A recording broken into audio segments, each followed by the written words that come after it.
You're not worth 75 more per week. Just like that. 22 years of loyalty. And that's what I got. By 11:30 that same morning, TechFlow Systems had lost $89 million and 230 clients. But let me start from the beginning. My name is Thomas Garrett. I'm 47, and I just learned an expensive lesson about knowing your worth. Well, expensive for them anyway. Tuesday morning started like any other. Coffee at 6:30, in the office by 7:15, checking overnight system logs before most people even thought about breakfast. Same routine I'd followed for 22 years at TechFlow Systems.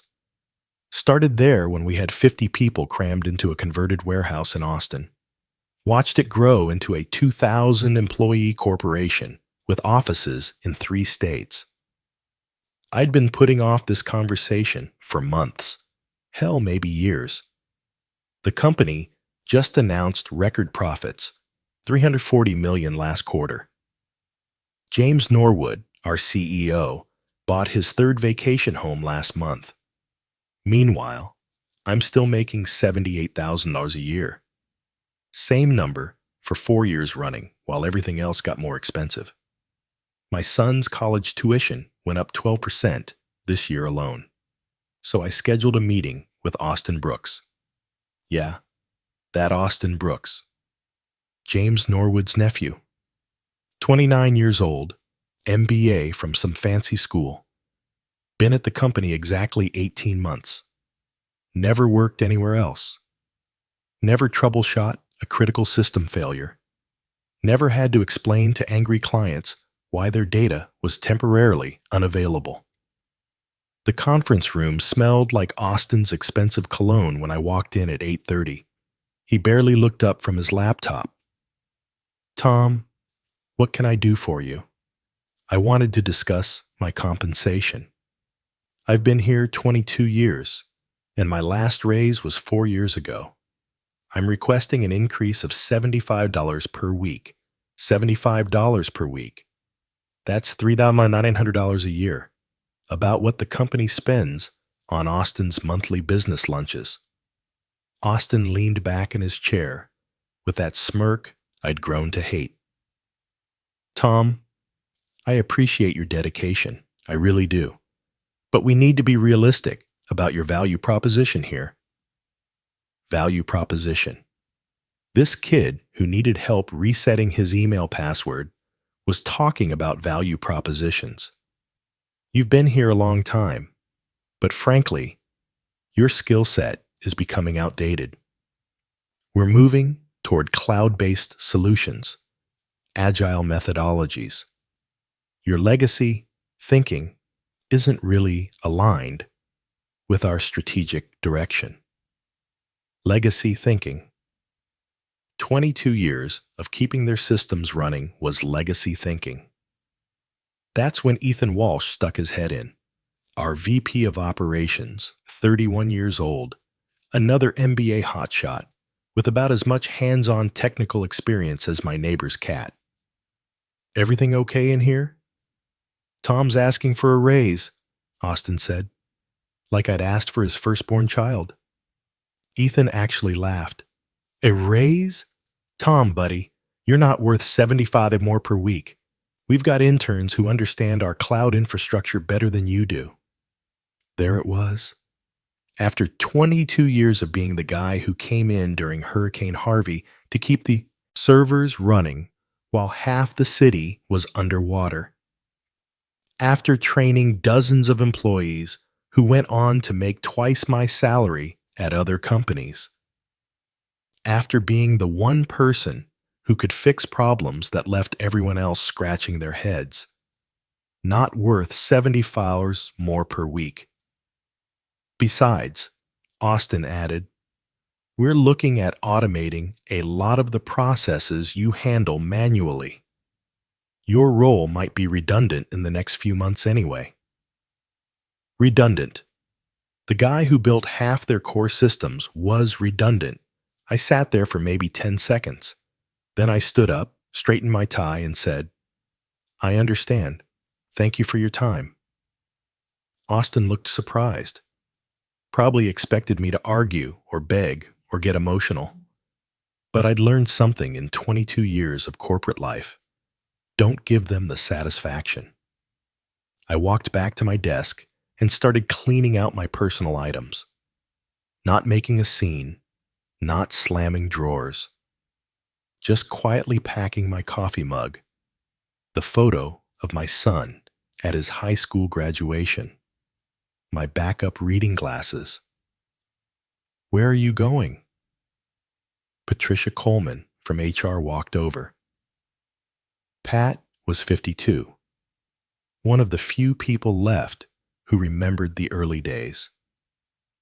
She understood what I brought to the table, cleaning out my desk. Tom, you don't have to. Yes, I do. I looked at her and she got it. After 22 years, I was done. So I packed up my desk and left. What happened next?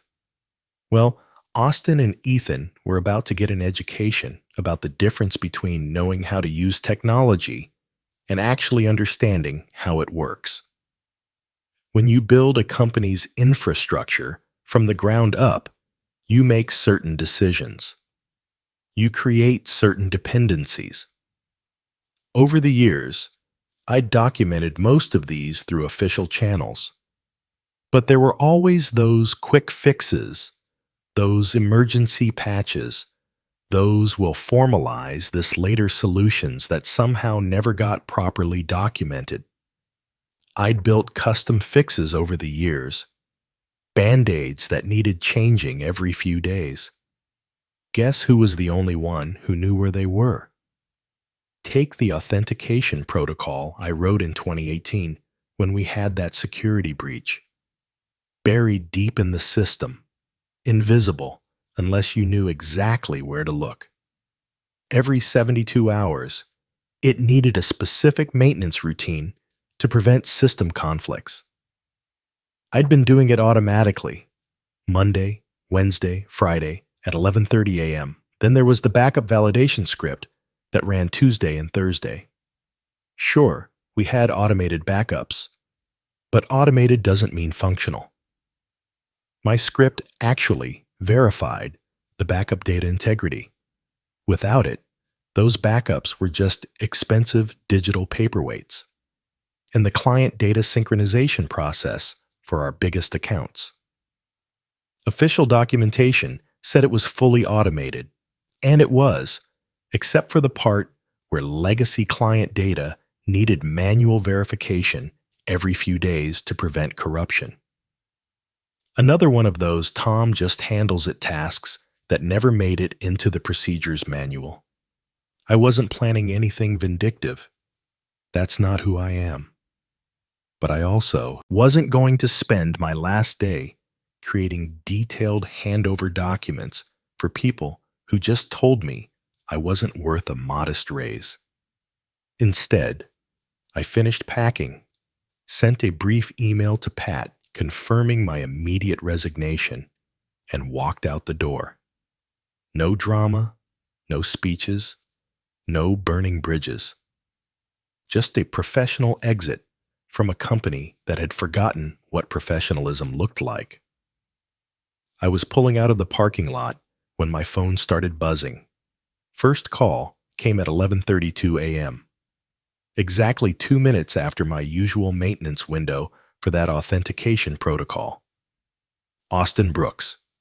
Tom, we're getting some weird error messages on the main system. Can you call me back? I let it go to voicemail. Second call, 11:35 a.m. Ethan Walsh this time. Tom, urgent issue with client data access. Need you to walk us through something. Also, went to voicemail. By 11:45, my phone was ringing nonstop. The system wasn't just throwing errors, it was starting a cascade failure. When that authentication protocol failed, it triggered security lockouts on client accounts. When the backup validation script didn't run, the automated system started overwriting corrupted data with more corrupted data. When the client synchronization process failed, it began corrupting the master database. I stopped at a coffee shop about 20 minutes from the office and finally answered my phone. James Norwood himself was calling. "Tom, thank God. We need you back here immediately. Something's wrong with the entire system." "Sorry, James, but I no longer work for TechFlow. As of this morning, I'm officially done with your company." "Tom, this isn't the time for games. I'm not playing games. Austin and Ethan made it very clear this morning that my skills are outdated and my role is redundant. I'm simply taking their advice and moving on." Silence on the other end. Then, "What exactly is happening to our system? Couldn't tell you. You'll need to consult with your agile, modern, cloud-based solution experts." I hung up and ordered another coffee. Figured I might be there a while. The calls kept coming. Austin, Ethan, various technical staff, even Pat from HR begging me to come back and just help them understand what's happening. Each time, I politely explained that I was no longer employed by TechFlow and couldn't provide technical support. Want to know what's funny? They brought in consultants, emergency contractors, even flew in specialists from their corporate partners. But here's something they didn't think about.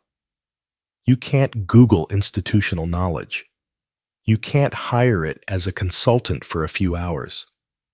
It exists in the experience of people who've been there, who've built the systems, who understand not just how things work, but why they were built that way. By 1:30 p.m., according to the news alert on my phone, TechFlow Systems had issued a statement about temporary service disruptions affecting client access. By 3 p.m., it was a system-wide outage with expected resolution within 24 hours. Right. I drove home and spent the afternoon doing something I hadn't done in years. Absolutely nothing work-related. Sat on my back porch, drank a beer, watched my neighbor try to fix his lawnmower. Simple stuff. Peaceful. My phone kept buzzing with voicemails. Around 5 p.m., I finally listened to a few. Austin sounded panicked. Ethan was practically begging. James Norwood left 3 separate messages, each offering progressively more money for me to just come in and consult for a few hours. Thursday morning brought more bad news for TechFlow. The trade publications were reporting that major clients were jumping ship. Companies don't mess around when their data security is compromised. And when your systems are down for more than 48 hours, clients start looking for alternatives fast. The emergency contractors they'd hired were making things worse. Turns out, when you don't understand how custom systems were built, your attempts to fix them can cause more damage. One consultant accidentally wiped 3 months of archived client data trying to restore a backup that wasn't actually functional. While they were scrambling, my phone started ringing again, but not from TechFlow this time. "Tom, this is Rebecca Santos from DataCore Solutions. I know this might seem like odd timing, but we've been trying to recruit you for years. Given recent events, I thought maybe now might be a good time to talk." DataCore had been TechFlow's biggest competitor for the past decade. Rebecca was their head of talent acquisition, and she was right. They'd been trying to poach me since 2019. I'd always been loyal to TechFlow. Funny how loyalty works when it only goes one direction. "What did you have in mind? How about lunch tomorrow? I think you'll be interested in what we're prepared to offer." 2 more companies called that day. Word travels fast in the tech industry, especially when there's a very public example of what happens when you don't value experienced personnel. Friday morning's news was brutal for TechFlow. Stock price had dropped 34% since Tuesday. The system was still down. Emergency contractors were billing them $2,000 per hour, with no guarantee they could actually fix anything. And the client exodus was accelerating. I met Rebecca at a nice steakhouse downtown. She didn't waste time with small talk. Chief Technology Officer position, $155,000. Base salary plus equity options. Full benefits, 4 weeks vacation, and a team of people who actually respect experience. Double my TechFlow salary, plus equity, plus respect. When would you want me to start? Monday, if you're interested. I was interested. That afternoon, I called James Norwood personally. Professional courtesy. Tom, he said before I could even speak, I know we made some mistakes. Austin and Ethan were completely out of line. We'd like to bring you back. We're prepared to offer you a significant raise, maybe even a promotion, to senior management. I appreciate the offer, James, but I've already accepted another position. How much are they paying you? We'll match it. It's not about the money anymore, which was true. At some point, it becomes about respect, about being valued for what you bring to the table, about working with people who understand that experience isn't just years on a resume. It's problem solved, disasters averted, knowledge gained through actually doing the work. Tom, please. The board is breathing down my neck. The consultants can't figure out your systems. We need you back. My systems? James, according to Austin and Ethan, those are legacy systems that need to be replaced anyway. Sounds like this is the perfect opportunity for them to build something modern and agile. I could hear him breathing on the other end of the line. Look, I continued, I'm sure your team of cloud-based solution experts will figure it out eventually. After all, they said interns understand your infrastructure better than I do. Tom, I start my new job Monday. Good luck with everything. I hung up and poured myself a drink. It had been quite a week. Monday morning at DataCore felt like stepping into a different world. Rebecca walked me around the office, introducing me to my new team.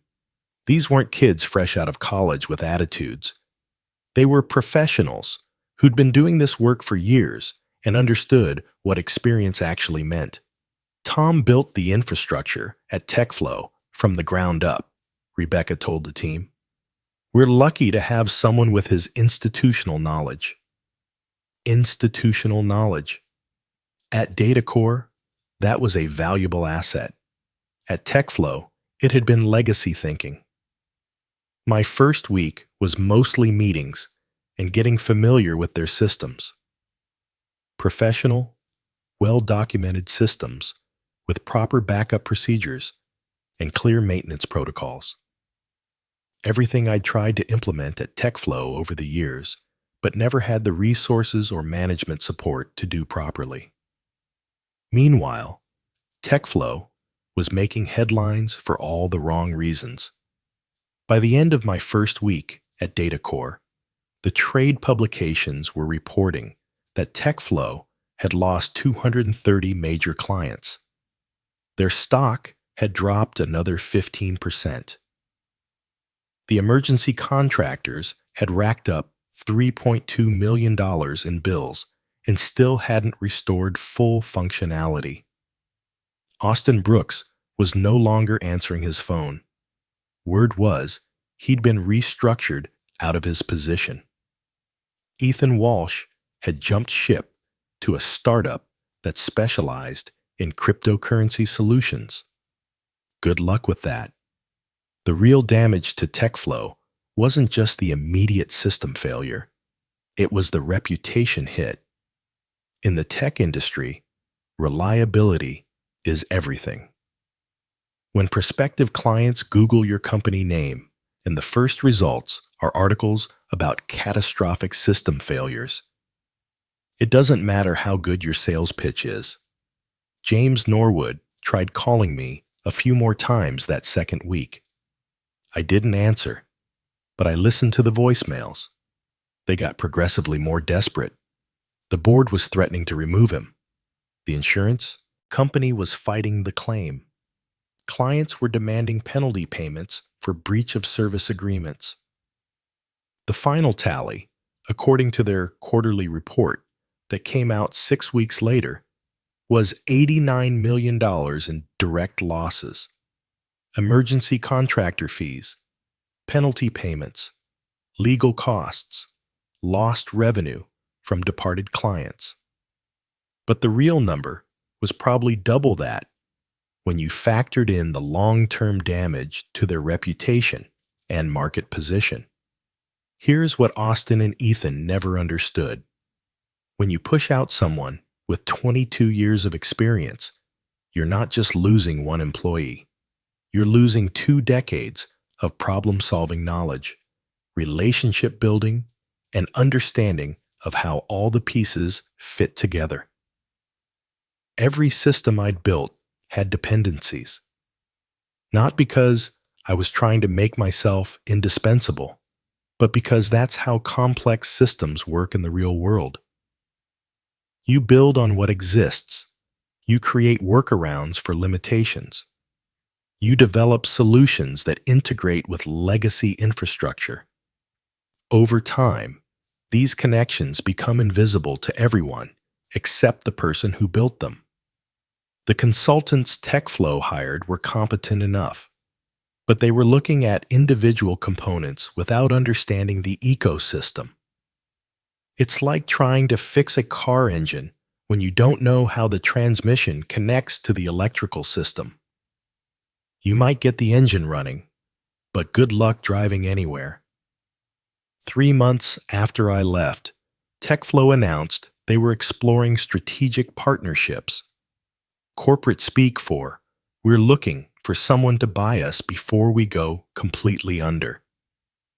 6 months later, they were acquired by a larger corporation for about 40% of their previous market value. The acquisition made the business news. I read the article over coffee one Saturday morning. James Norwood was quoted as saying he was excited about new opportunities and looked forward to spending more time with family. Translation: the board gave him a choice between resigning or being fired. Austin Brooks ended up at a mid-level consulting firm, making about half what he'd made at TechFlow. Ethan Walsh's cryptocurrency startup folded within 8 months when their main product turned out to be solving a problem that didn't actually exist. As for me, I was doing better than I'd done in years. DataCore appreciated what I brought to the table. My team respected my experience instead of treating it like a liability. And the company understood that when you hire someone with 22 years of experience, you're not just getting technical skills. You're getting judgment, perspective, and the kind of problem-solving ability that only comes from having seen it all before. My son's college tuition was covered without me having to stress about it. I had a real retirement plan for the first time in years, and I worked with people who valued institutional knowledge instead of dismissing it as outdated thinking. The funny thing is, I never intended any of this to happen. I wasn't plotting revenge or planning to sabotage anything. I just stopped doing the job they told me I wasn't worth being paid to do. Sometimes the best revenge is simply stepping back and letting people experience the natural consequences of their decisions. Austin and Ethan wanted modern, agile solutions without the burden of legacy thinking. They got exactly what they asked for: a clean slate with no institutional knowledge to slow them down. problem was, they forgot that institutional knowledge isn't just historical baggage.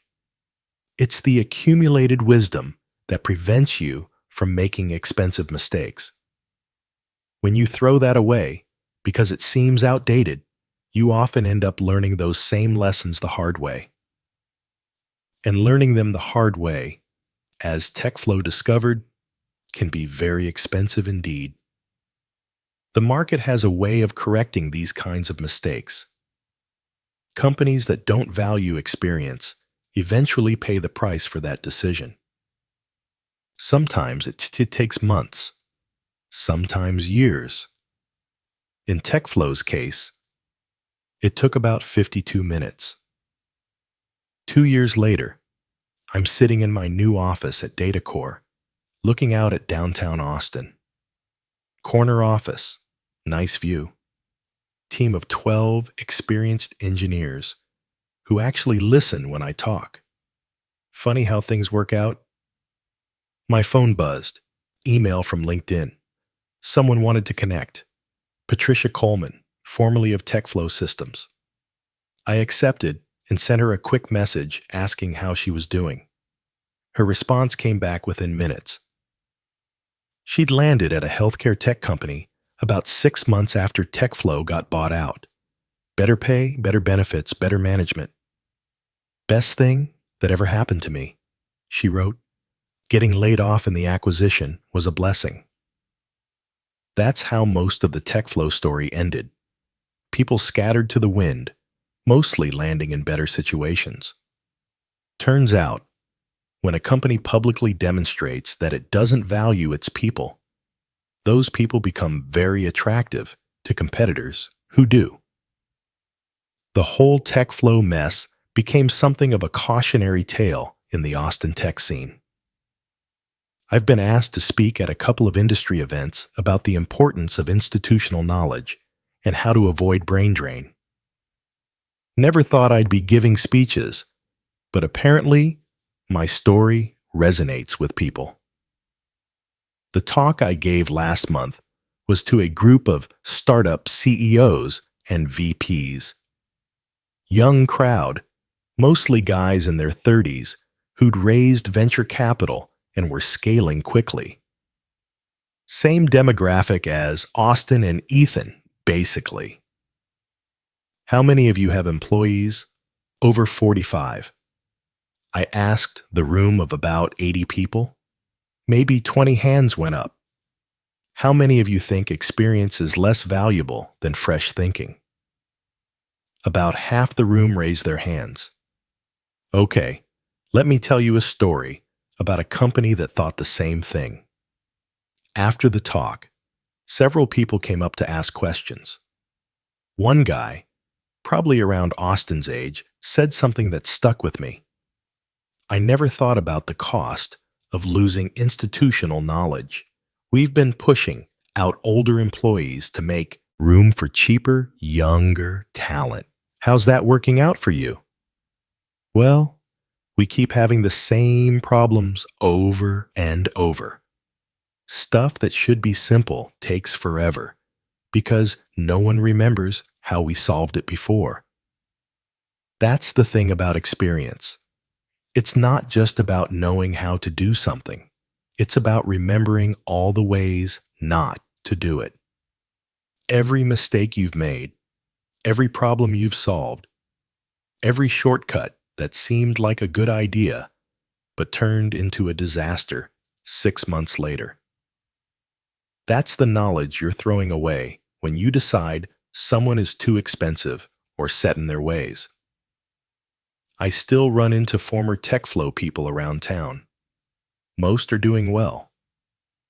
The company's collapse forced everyone to reevaluate what they wanted, and a lot of people discovered they'd been settling for less than they deserved. Mike Patterson, who used to run server maintenance, is now making 40% more at a financial services company. Sarah Kim from the database team started her own consulting firm and is booked solid. Even some of the younger employees who survived the initial purge eventually left when they realized the company culture was toxic. The building where TechFlow used to be housed is now a WeWork space. I drove by it last week and almost didn't recognize the place. New paint, new signs, completely different energy. The old TechFlow logo is gone, replaced by motivational quotes about disrupting industries and thinking outside the box. I wonder if any of the new tenants know about the company that used to operate there, or what happened when management decided that 22 years of experience wasn't worth $75 more per week. James Norwood, last I heard, was doing some kind of executive consulting, helping other companies avoid the mistakes he made, presumably. I hope he's learned something from the experience, though I have my doubts. Some people just don't get it. The acquisition company that bought TechFlow's assets basically gutted everything and started over. They kept maybe 30% of the original workforce, rebuilt the entire technical infrastructure, and rebranded the whole operation. Took them 18 months and millions of dollars to get back to where TechFlow had been on that Tuesday morning when I walked out. My son graduated college last spring with a computer science degree.